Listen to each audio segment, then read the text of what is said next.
you feeling lost right now or discouraged? I have a story for that. Once, a long, long time ago, but really only yesterday, there were a group of people living on a savannah. These people were animal people. And they found themselves in a very difficult situation where all of a sudden they were besieged on all sides by hunters. And these were not the usual hunters. These were particularly craven hunters, hunters who didn't follow rules, hunters who didn't have permission, hunters who didn't even follow the laws of nature anymore. And whereas in the past there had always been hunters, the hunters had played by certain rules that were well understood. The hunters had been fair and balanced and only took what they needed. The hunters only hunted to eat and to provide for their needs and never for sport. But something dramatic had changed in the land of hunters. They had elected a new leader in the land of hunters, and the new leader, the head hunter, was not a good person. So the animals were concerned, and the animals got organized, and the animals began to come together, and there was lots of dancing and singing and gathering. And every animal had their own gift to contribute, and so the lions, being so loud and ferocious, did a lot of roaring, and the panthers and gazelles, who were so fast, did a lot of running. The squirrels and moles, being so good at digging, began to store provisions. And the elephants began creating paths and roads, tearing down trees. But there was one animal who didn't know what to do, and she felt lost and confused. She felt surely that she had nothing really to contribute for. She was just a turtle, and she was so short and so low to the ground and so slow, and she said, "What can I offer? I am neither tall nor loud. I am neither fast, nor do I have the ability to dig holes or knock down trees. What if anything, can I do?" And every day there was a gathering, a large meeting that they would call for everybody to come together and to plan. And each day the turtle set out with the intention of attending the meeting, but the meeting was so far away and she was so slow that by the time she reached the meeting each day, the meeting was over. And this only added to her feeling of uselessness, her feeling that she really had nothing to contribute, her feeling that she really didn't know what to do or how to do it. But one day, one of the leaders, a panther, began to notice that the turtles were never at the meeting and found that odd.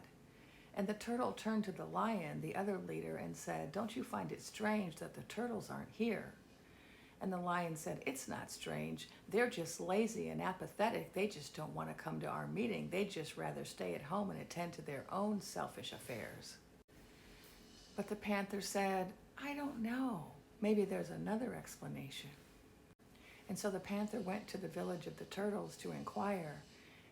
And the panther went up to the little turtle and asked her, "Why aren't you coming to the meetings?" And the turtle said, "But I try every day. I try to come to your meetings, but I simply am not fast enough, and your meetings are just too far away. And what are all of the animals who are slow going to do?" And so the panther had an idea, and she told the lion, "Let's move the meeting just for today. Let's move it to the village of the turtles." And so they moved it to the village of the turtles, and the turtles were so happy, and the turtles were quite spirited, and they had a lot to say, for all along they had had many ideas, but they had felt silenced by their inability to access the meetings. And they said to the group, "We want to help, but we don't know what to do because we are neither tall nor fast. We have no digging skills. We cannot knock down trees, but we still want to help." And suddenly they had an idea. They said, "Turtles, why don't you be our sentries? You can place yourself at the four corners to protect us." And so the turtles agreed, and they lined up on the four quarters of the savannah, one in each corner as a type of general, and then turtles all the way down from corner to corner. And because the turtles have those wonderful strong backs, whenever the enemy came, they were able to duck down under their shells and become invisible, and the hunters never saw them. And then when the hunters were not looking, they quickly passed a message, turtle to turtle, and the message went all the way down the line, all the line of turtles from one corner to the next, so that at all times, all of the people in the savannah were always aware of the positioning of the encroaching hunters. For it turned out that not being fast was not a factor, and not being able to knock down trees or dig holes or speak loudly, these were not factors, for the turtle had their own special abilities that were unique to turtles. They alone had this wonderful hard shell. They alone had the ability to work together quietly and stealthily in large groups in a way that was completely undetectable.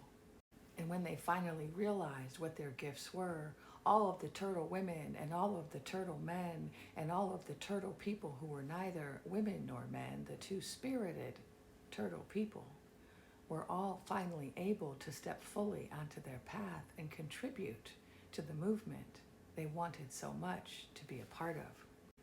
And because of the turtle people, the whole savannah began to be safer.